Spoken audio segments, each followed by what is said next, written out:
ഭയങ്കര choice school ഞങ്ങൾ വളരെ പറയുന്നത്. പിള്ളേർ അന്ന് വളരെ എക്സൈറ്റഡ് ആയിട്ട് സാരിയായിരുന്നു.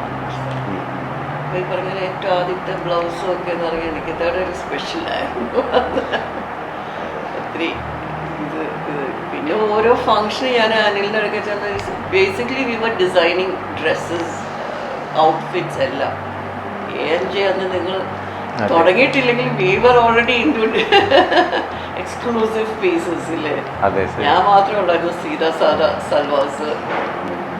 എന്നാലും എംബ്രോയിഡറി ഒക്കെ പക്ഷെ ഇതൊക്കെ എപ്പോഴും അതിലിങ്ങനെ ഓരോരോ ഡിസൈൻ ചെയ്ത്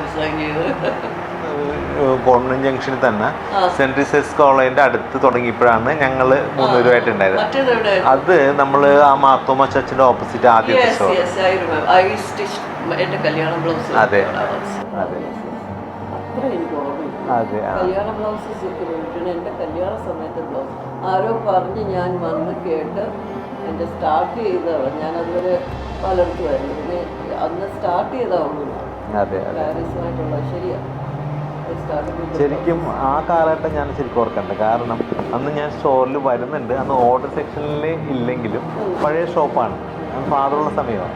അപ്പോൾ ഞാൻ ശരിക്കും കുറേ ശ്രദ്ധിക്കപ്പെടുന്ന കുറേ ആൾക്കാരുടെ ഇതാണ്. അതെനിക്ക് തോന്നുന്നത് അത് ഭയങ്കര സ്റ്റൈലിഷായിട്ട് പറ്റത്.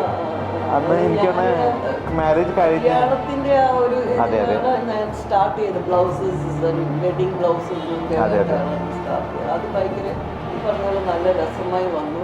അപ്പോൾ ഭയങ്കര ഹിറ്റായി ഈ പറഞ്ഞിട്ട് അങ്ങനെ. പിന്നെ എല്ലാം ഈ സൽവാർ പിന്നെ മോള് വലുതായി കഴിഞ്ഞപ്പോഴാണ് ഓരോന്ന് അവർക്കുള്ളതാണ് ഞങ്ങൾ പിന്നെ ഡിസൈനിങ് ആയിട്ട് ഞാൻ പിന്നെ മിക്കവാറും 90% എനിക്ക് തേർഡ് സ്റ്റഫാണ് ചെയ്തിട്ടുള്ളത്. ഏതെങ്കിലും ഫംഗ്ഷന് പോയിട്ടാണെങ്കിലും കല്യാണങ്ങൾക്കാണെങ്കിലും എല്ലാം നമ്മൾ ഒരു വെൽവെറ്റിൻ്റെ സ്കേർട്ട് ഉണ്ടാക്കിയത് എല്ലാം ഇപ്പോഴും ചിലത് ഇരിപ്പുണ്ട്. ഞാൻ അതുപോലെ വെച്ചിട്ട് അപ്പോൾ അറിയാം എന്തിനും ഇത് വെച്ച് സാരയില്ല അതൊട്ട് ഇരിക്കട്ടെ. നീ നിന്റെ കൊച്ചുങ്ങൾക്ക് വലുതാകുമ്പോൾ ചക്കോടാൻ പറ്റുമായിരിക്കും. അതൊന്നും കളയാറില്ല. ഇങ്ങനെ വെക്കും. ആർക്കെങ്കിലുമൊക്കെ ഉപകാരപ്പെടുകയാണെങ്കിൽ അങ്ങനെയല്ല. അത് ചോദിച്ച് എന്നോട് പലരും എവിടെ തയ്ച്ച് എവിടുന്നാണ് ഞാൻ പറയാം. ആ വീട്ടിൽ എനിക്കറിയില്ല ബാങ്കിലൊക്കെ എടുത്തോണ്ട് വന്നു. അല്ലെങ്കിൽ ചിലത് വല്ലതും അവിടെ ഇരിക്കുന്ന കണ്ടോണ്ട് ഞാൻ എടുത്തോണ്ട് മേപ്പോട്ട് കൊണ്ടുപോയി ഇതിൽ എന്തെങ്കിലും ഒന്ന് ചെയ്തു തരണം പറയുമ്പോൾ എല്ലാം അവിടെ നിന്നോണ്ട് ഡിസൈൻ ചെയ്ത് അങ്ങനെ ചെയ്തു. കല്യാണത്തിന് നമ്മൾ കുറേ ദിവസം എടുക്കുന്നല്ലേ, കുറേ ഡ്രസ്സ് നമ്മൾ ചെയ്തിട്ടുണ്ടായിരുന്നു. ഒത്തിരി ഇത് പിന്നെന്താ എല്ലാം അത് മുഴുവൻ എനിക്ക് തോന്നുന്നത് അത് നോർത്ത് ഇന്ത്യൻ സ്റ്റൈലിലുള്ള ഡ്രസ്സ് ഉണ്ടാക്കിയെന്നാണ് അല്ലേ? കല്യാണത്തിന് നോർത്ത് ഇന്ത്യൻ സ്റ്റൈലിലുള്ള ഡ്രസ്സ് നമ്മൾ ചെയ്തിട്ടുണ്ടല്ലേ? അതെ അതെ. അപ്പോൾ അത് നമുക്ക് വൈറ്റ് റെഡ് സാരി തന്നെ വേണമെന്നുള്ളത്.